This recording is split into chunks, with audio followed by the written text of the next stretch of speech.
colère. Bon, voilà, ça y est, la colère. À la colère, pas évident de trouver le lien entre la colère et les activités du marketing digital. Alors là, j'ai pris la marketeuse qui est énervée, qui est en colère, donc, parce que elle a plein d'outils, mais elle est incapable d'avoir des données fiables dans tous les outils. Et c'est vrai qu'on a tous des outils, on a Google Analytics, on a des outils gratuits, payants, et puis finalement, les outils ne se parlent pas entre eux. Du coup, n'ont pas de réelle existence, de réelle fiabilité. J'ai un outil qui me dit que j'ai fait 32 ventes, un autre qui me dit que j'ai fait 28 ventes, ma plateforme d'affiliation a dit que j'ai fait 12 ventes, 42 ventes. Voilà, donc en gros, mettre en place des outils fiables, vous voyez, donc là, elle a chiffonné tout un tas de trucs, là, et puis la mauvaise conscience, elle est toute contente, elle joue avec les petits chiffons. Puis la mauvaise conscience, elle dit, non, attends, va créer des indicateurs fiables, quels sont tes indicateurs, parce que finalement, on a plein de données. On appelle ça la big data, on a trop de données partout. Et c'est sympa de savoir qui sont les cookies, donc les internautes anonymes qui viennent sur notre site.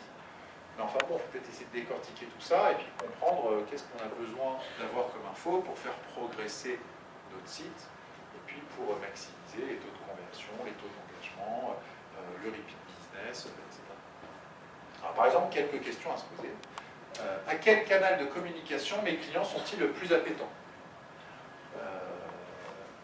Qui sont mes clients en phase de réachat, sur le point de tomber dans l'inactivité ou de partir à la concurrence.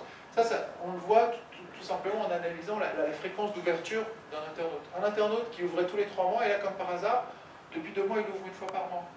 Il est dans une logique à peut-être être plus enclin à acheter. À l'inverse, quelqu'un qui ouvrait toutes les semaines, et puis là, on se rend compte qu'il ouvre toutes les 2 semaines, toutes les 3 semaines, toutes les 4 semaines, toutes les 6 semaines. Je suis en train de partir.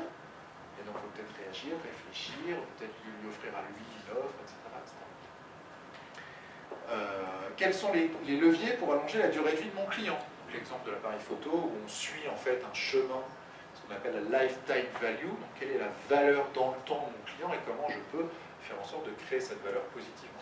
Parce que si je m'arrête à l'appareil photo, j'ai perdu de l'argent. Alors que si j'arrive à lui vendre tous les anneaux de côté, je m'en rends. Comment utiliser mes clients à forte valeur et ceux à plus faible rentabilité, donc c'était la radio tout à l'heure, hein, RFM. Finalement, on se rend compte que 5 à 8% de ses clients fait 17% de son chiffre d'affaires. C'est quand même con de traiter ces gens-là comme les autres. Parce que si on fait une action de 1, ça rapporte 3.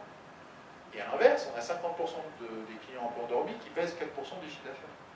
Bon, bah, il faut peut-être essayer de réfléchir à des actions un peu de points, etc., pour les compenser.